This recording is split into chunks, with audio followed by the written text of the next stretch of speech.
Hi friends, welcome to my YouTube channel. ನಾನಿವತ್ತು ಮರ್ವಾಯಿ ಅಥವಾ ಮಳಿ ಅಂತ ಹೇಳ್ತಾರೆ, ಅದರದ್ದೊಂದು ಮಸಾಲೆ ಕರಿ ಮಾಡ್ತಾಯಿದ್ದೀನಿ. ಸಖತ್ ಈಸಿ ಇದು ಮಾಡೋದು. ಫಸ್ಟ್ ಇದು ತಂದು ಚೆನ್ನಾಗಿ ವಾಶ್ ಮಾಡ್ಕೊಬೇಕು. ಅದರಲ್ಲಿ ಮರಳೆಲ್ಲ ಇರುತ್ತೆ, ಅದೆಲ್ಲ ಹೋಗೋ ರೀತಿ ನೀಟಾಗಿ ವಾಶ್ ಮಾಡ್ಕೊಬೇಕು. ನೆಕ್ಸ್ಟು ಅದು ವಾಶ್ ಮಾಡಿದ ನಂತರ ಬಿಡಿಸ್ಬೇಕು ಅಂದರೆ ಕೆಲವೊಬ್ಬರು ಕತ್ತಿಲಿ ಹಾಗೆ ಬಿಡಿಸ್ತಾರೆ. ನಾವು ಇದು ತುಂಬ ಈಸಿಯಾಗಿ ಆಗಬೇಕಂತ ಹೇಳಿ ಒಂದು ಪಾತ್ರೆಗೆ ಹಾಕಿಬಿಟ್ಟು ಒಲೆ ಮೇಲೆ ಗ್ಯಾಸ್ ಮೇಲೆ ಇಟ್ಟರೆ ಆಯಿತು. ಅದು ಅದಾಗೆ ಬಿಟ್ಕೊಳ್ಳುತ್ತೆ, ಅದರೊಳಗಡೆ ಇರೋ ನೀರೆಲ್ಲ ಬರುತ್ತೆ. ನೀರು ಮಾತ್ರ ಹಾಕಿಡಬಾರ್ದು. ನೀರು ಹಾಕಿದ್ರೆ ಒಳಗಡೆ ಇರೋ ಮೀಟೆಲ್ಲ ಫುಲ್ಲು ಮೆತ್ತಗಾಗಿಬಿಡುತ್ತೆ. ಸೊ ನೀರು ಹಾಕ್ಬಾರ್ದು. ಅದೇ ಇದಿಷ್ಟು ನೀರು ಬಿಟ್ಕೊಂಡಿರೋದು. ಒಳಗಡೆ ಇರೋ ನೀರಷ್ಟು ಹೊರಗಡೆ ಬಂದ ತಕ್ಷಣ ಅದು ಓಪನ್ ಆಗುತ್ತೆ. ಜಸ್ಟ್ ಅದು ಓಪನ್ ಆಗೋ ತನಕ ನಾವು ಕುಕ್ ಮಾಡಬೇಕು. ಎಷ್ಟು ಹಾಕಿರ್ತೀವೋ ಅದಿಷ್ಟು ಓಪನ್ ಆಗೋಲ್ಲಿವರೆಗೂ ಗ್ಯಾಸ್ ಮೇಲೆ ಇಡಬೇಕು. ತಳ ಹಿಡಿಲಿಲ್ಲದಂಗೆ ಸ್ಪೂನ್ ಹಾಕಿ ನೋಡ್ಕೊತಾ ಇದ್ರೆ ಆಯಿತು. ನೀಟಾಗಿ ಎಲ್ಲದೂ ಈ ಥರ ಬಾಯಿ ಬಿಡ್ಕೊಂಬರುತ್ತೆ. ನೋಡಿ, ಇದು ಈ ಥರ ಓಪನ್ ಆಗಿದ್ದಿಲ್ಲ. ಇದೇ ಥರ ಎಲ್ಲದೂ ಓಪನ್ ಆಗಿ ಬರಬೇಕು. ಒಂದೇ ಒಂದು ಚೂರು ಇದಕ್ಕೆ ನೀರು ಹಾಕಬಾರ್ದು. ಜಸ್ಟ್ ಅದರಲ್ಲಿರೋ ನೀರೇನೆ ತುಂಬ ಬಿಟ್ಕೊಂಬಂದುಬಿಡತ್ತೆ. ಇದು ಇವಾಗ ಫುಲ್ಲು ನೀರು ಬಿಟ್ಕೊಂಡು ಎಲ್ಲ ಓಪನ್ ಆಗಿತ್ತು. ಈಗ ತಣ್ಣ ಮಾಡಿ ನಾನು ಇದನ್ನು ಒಂದೊಂದೇ ಬಿಡಿಸ್ತಾ ಇದ್ದೀನಿ. 2 ಚಿಪ್ ಇರುತ್ತಲ್ಲ, ಅದರಲ್ಲಿ ಒಂದನ್ನು ಗ್ರೇವಿಗೆ ಹಾಕ್ತೀನಿ, ಇನ್ನೊಂದನ್ನು ಹಾಗೆ ಬಿಸಾಕ್ತೀನಿ. ಅಂದರೆ 2 ಹಾಕಿದ್ರೆ ಚೆನ್ನಾಗಾಗಲ್ಲ. ಕೆಲವೊಬ್ರು 2 ಹಾಕ್ತಾರೆ.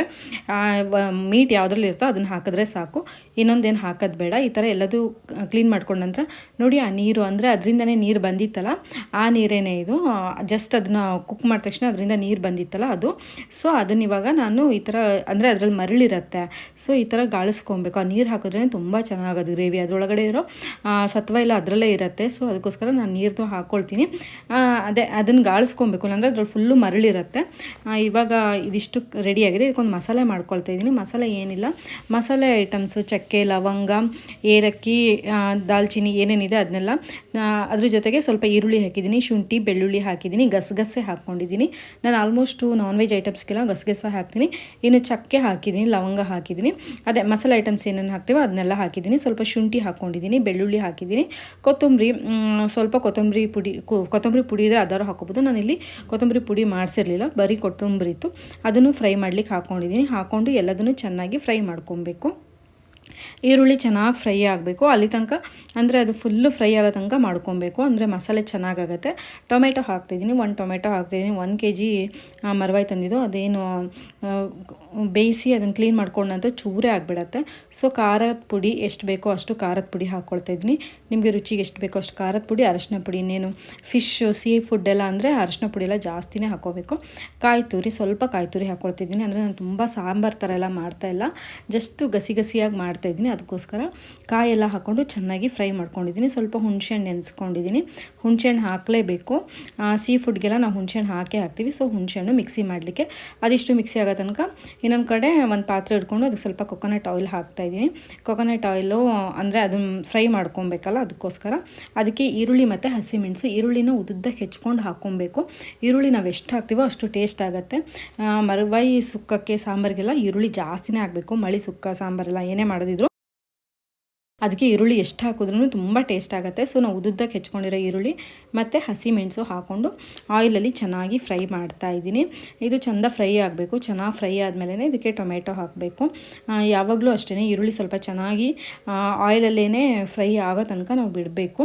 ನೀವು ಬೇಕಿದ್ರೆ ಸಾಲ್ಟ್ ಹಾಕ್ಕೊಂಡಾದರೂ ಫ್ರೈ ಮಾಡ್ಬೋದು, ಇಲ್ಲಾಂದರೆ ಹಾಗೆ ಫ್ರೈ ಮಾಡಿದ್ರೂ ನಡೆಯುತ್ತೆ. ನೋಡಿ, ಚೆನ್ನಾಗಿ ಫ್ರೈ ಆಗ್ತಾಯಿದೆ. ಲೋವರ್ ಫ್ಲೇಮಲ್ಲಿ ಇಟ್ಕೊಂಡು ಚೆಂದ ಫ್ರೈ ಮಾಡ್ಕೊಬೇಕು. ಈರುಳ್ಳಿ ಚೆನ್ನಾಗಿ ಫ್ರೈ ಆದಮೇಲೆ ಇದಕ್ಕೆ ನಾನು ಟೊಮೆಟೊ ಹಾಕ್ಕೊಳ್ತೀನಿ.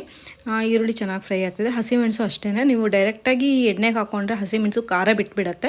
ಸೊ ಈರುಳ್ಳಿ ಜೊತೆಗೆ ಹಾಕಿದ್ರೆ ಮೈಲ್ಡಾಗಿರುತ್ತೆ. ಇನ್ನು ಟೊಮೆಟೊ ಹಾಕ್ತಾಯಿದ್ದೀನಿ. 1-2 ಈರುಳ್ಳಿ, 1 ದೊಡ್ಡ ಟೊಮೆಟೊ ಮತ್ತು ಹಸಿಮೆಣಸು ಇಷ್ಟೇ ಹಾಕಿರೋದು, ಮತ್ತಿನ್ನೆಂತ ಹಾಕಿಲ್ಲ. ಇದನ್ನೇ ಚೆನ್ನಾಗಿ ಫ್ರೈ ಮಾಡ್ಕೊಳ್ತಾ ಇದ್ದೀನಿ. ಇನ್ನು ಇದು ಚೆನ್ನಾಗಿ ಫ್ರೈ ಆಗಬೇಕು ಅಂದರೆ ನಾವು ಸ್ವಲ್ಪ ಸಾಲ್ಟ್ ಹಾಕ್ಕೊಂಡು ಫ್ರೈ ಮಾಡ್ಕೊಬೇಕು. ನಾನು ಸಾಲ್ಟು ಹಾಕ್ಕೊಂಡಿದ್ದೀನಿ. ಸಾಲ್ಟ್ ಹಾಕ್ಕೊಂಡು ಇದು ಚೆಂದ ಫ್ರೈ ಆದಮೇಲೆ ಇದಕ್ಕೆ ಮಸಾಲೆ ಹಾಕಿದ್ರೆ ಆಯಿತು. ಅಷ್ಟೇ, ಸಖತ್ ಈಸಿ ಮಾಡೋದು. ನೋಡಿ, ಮಸಾಲೆ ಮಾಡ್ಕೊಂಡೆ, ಆವಾಗ ಏನೇನು ಫ್ರೈ ಮಾಡ್ಕೊಂಡಿದ್ನೋ ಅದನ್ನೆಲ್ಲ ಮಿಕ್ಸಿ ಮಾಡ್ಕೊಂಡಿದ್ದೆ. ಅದನ್ನೇ ಇವಾಗ ಈ ಈರುಳ್ಳಿ, ಟೊಮೆಟೊ, ಹಸಿಮೆಣಸು ಫ್ರೈ ಮಾಡ್ಕೊಂಡಿದ್ದೆ ಅಲ್ವಾ, ಅದಕ್ಕೆ ಹಾಕ್ತಾಯಿದ್ದೀನಿ. ಹಾಕಿಬಿಟ್ಟು ಚೆನ್ನಾಗಿ ಫ್ರೈ ಮಾಡ್ಕೊಬೇಕು. ಸ್ವಲ್ಪ ಫ್ರೈ ಮಾಡಬೇಕು. ಮರವಾಯಿ ಹಾಕೋಕ್ಕಿಂತ, ಮಳಿ ಹಾಕೋಕ್ಕಿಂತ ಮುಂಚೆನೇ ಸ್ವಲ್ಪ ಫ್ರೈ ಮಾಡ್ಕೊಬೇಕು. ಸಾಲ್ಟು ನೋಡಿ ಹಾಕ್ಕೊಬೇಕು. ಏನಕ್ಕಂದರೆ ಆ ನೀರಲ್ಲೇ ಸಾಲ್ಟ್ ಇರುತ್ತೆ. ನಾವು ಮಳಿ ಕುಕ್ ಮಾಡಿದ್ವಲ್ಲ, ಅದ್ರ ಜೊತೆಗೆ ನೀರು ಬಂತು ತಾನೆ, ಆ ನೀರು ಜೊತೆಗೆ ಸ್ವಲ್ಪ ಸಾಲ್ಟ್ ಇರುತ್ತೆ. ಸೊ ಸಾಲ್ಟ್ ನೋಡಿ ಹಾಕಬೇಕು.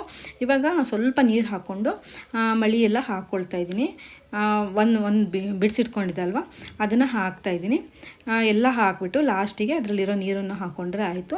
ಆ ನೀರು ಹಾಕ್ತಾನು ಹುಷಾರಾಗಿ ಹಾಕಬೇಕು. ನಾವು ಎಷ್ಟೇ ಗಾಳಿಸ್ಕೊಂಡ್ರೂ ಅದು ನೀರಲ್ಲೂ ಮರಳಿರುತ್ತೆ. ಸೊ ನೋಡಿಕೊಂಡು ನಿಧಾನಕ್ಕೆ ಹಾಕ್ಕೊಬೇಕು. ಇದು ನೀರು ಹಾಕಿದ್ರೆ ಸಾಕು, ಮತ್ತೆ ಎಕ್ಸ್ಟ್ರಾ ನೀರೆಲ್ಲ ಹಾಕೋದು ಬೇಡ. ಇದು ಫುಲ್ಲು ಮಸಾಲ ಗ್ರೇವಿ ಮಾಡ್ಕೊಳ್ತಿರೋದ್ರಿಂದ ಜಾಸ್ತಿ ನೀರೆಲ್ಲ ಇಂಥ ಹಾಕೋದು ಬೇಡ. ಹಾಕ್ಕೊಂಡು ಒಂದ್ಸರಿ ಚೆನ್ನಾಗಿ ಕುಕ್ ಮಾಡ್ಕೊಬೇಕು. ಮಸಾಲೆ ಎಲ್ಲ ಅದಕ್ಕೆ ಹಿಡ್ಕೊಬೇಕಲ್ವ, ಅದರಲ್ಲಿರೋ ಮೀಟಿಗೆ ಮಸಾಲೆ ಎಲ್ಲ ಹಿಡ್ಕೊಬೇಕು. ಅದಕ್ಕೋಸ್ಕರ ಚೆನ್ನಾಗಿ ಕುಕ್ ಮಾಡಬೇಕು. ಇದು ಚೆನ್ನಾಗಿ ಕುಕ್ ಆಗ್ಲಿಕ್ಕೆ ಬಿಡಬೇಕು. ಲೋವರ್ ಫ್ಲೇಮಲ್ಲೇ ನಾನು ಕುಕ್ ಮಾಡ್ಕೊಳ್ತೀನಿ. ಕುದೀತಾ ಇದೆ ಇವಾಗ ರೆಡಿ ಆಗಿದೆ. ಸಖತ್ ಟೇಸ್ಟ್ ಆಗುತ್ತೆ ರೈಸ್ ಜೊತೆಗೆ, ಚಪಾತಿ, ದೋಸೆ, ಇಡ್ಲಿ, ನೀರು ದೋಸೆ ಜೊತೆಗಂತೂ ಹೇಳಿ ಮಾಡಿಸಿರೋ ಕಾಂಬಿನೇಷನು. ಇನ್ನು ರೊಟ್ಟಿ ಎಲ್ಲದ್ರ ಜೊತೆಗೂ ಚೆನ್ನಾಗಿರುತ್ತೆ. ಬರೀ ಸುಕ್ಕ ಮಾಡ್ಕೊಂಡು ತಿನ್ನೋದಕ್ಕಿಂತ ಈ ಥರ ಗ್ರೇವಿ ಮಾಡ್ಕೊಂಡು ತಿಂದ್ರೂ ಚೆನ್ನಾಗಿರುತ್ತೆ. ಉಪ್ಪು ಖಾರ ಎಲ್ಲ ನೋಡ್ಕೊಬೇಕು. ಇವಾಗ ನೋಡ್ಕೊಂಡ್ರೆ ಸಾಕು. ಏನಕ್ಕಂದರೆ ನಾನು ಆಲ್ರೆಡಿ ಸ್ವಲ್ಪ ಉಪ್ಪು ಹಾಕಿದೆ, ಆಮೇಲೆ ಆ ನೀರು ಹಾಕಿದ್ನಲ್ಲ ಅದ್ರಲ್ಲಿ ಫುಲ್ ಸಾಲ್ಟ್ ಇರುತ್ತೆ. ಸೊ ನೋಡಿಕೊಂಡು, ಅದು ಸಮುದ್ರದಲ್ವ ಫುಲ್ ಸಾಲ್ಟ್ ಇರುತ್ತೆ. ಸೊ ನೋಡ್ಕೊಂಡು ಮಾತ್ರ ಉಪ್ಪು ಮಾತ್ರ ಸ್ವಲ್ಪ ನೋಡ್ಕೊಂಡೇ ಹಾಕಬೇಕು. ನೋಡಿ ಇದು ಇವಾಗ ಕುಕ್ ಆಗಿದೆ. ಸಕ್ಕ ಟೇಸ್ಟಿಯಾಗಿರುತ್ತೆ. ನಿಮಗೇನಾದರೂ ಒಂದು ಒಳ್ಳೆ ಗ್ರೇವಿ ಬೇಕಂದರೆ ಈ ಥರ ಮಾಡ್ಕೋಬೋದು. ಜಸ್ಟ್ ಕಮ್ಮಿ ಇಂಗ್ರೀಡಿಯೆಂಟ್ಸ್ ಹಾಕಿರೋದು, ಮಸಾಲೆಗೆ ಸ್ವಲ್ಪನೇ ಇಂಗ್ರೀಡಿಯೆಂಟ್ ಹಾಕಿ ಮಾಡಿರೋದು, ಜಾಸ್ತಿ ಎಲ್ಲ ಇಂಥದ್ದು ಹಾಕಿಲ್ಲ. ಚೂರೆ ಎಲ್ಲ ಹಾಕ್ಬಿಟ್ಟು ಮಾಡಿರೋದು. ಇದು ಇವಾಗ ರೆಡಿಯಾಗಿದೆ. ನಿಮಗೇನಾದರೂ ಇದು ಇಷ್ಟ ಆಗಿದ್ರೆ ಲೈಕ್, ಶೇರ್, ಕಮೆಂಟ್ ಮಾಡೋದನ್ನು ಮರಿಬೇಡಿ. ನಂಗೆ ಲಾಸ್ಟಿಗೆ ಸ್ವಲ್ಪ ಸಪ್ಪೆ ಅನ್ನಿಸ್ತು, ಅದಕ್ಕೆ ಮತ್ತೆ ಉಪ್ಪು ಹಾಕ್ಕೊಳ್ತಿದ್ದೀನಿ. ಅದೇ ಟೇಸ್ಟ್ ನೋಡಿ ಉಪ್ಪು ಹಾಕ್ಕೋಬೇಕು ಯಾವಾಗ್ಲೂ ಅಷ್ಟೇ.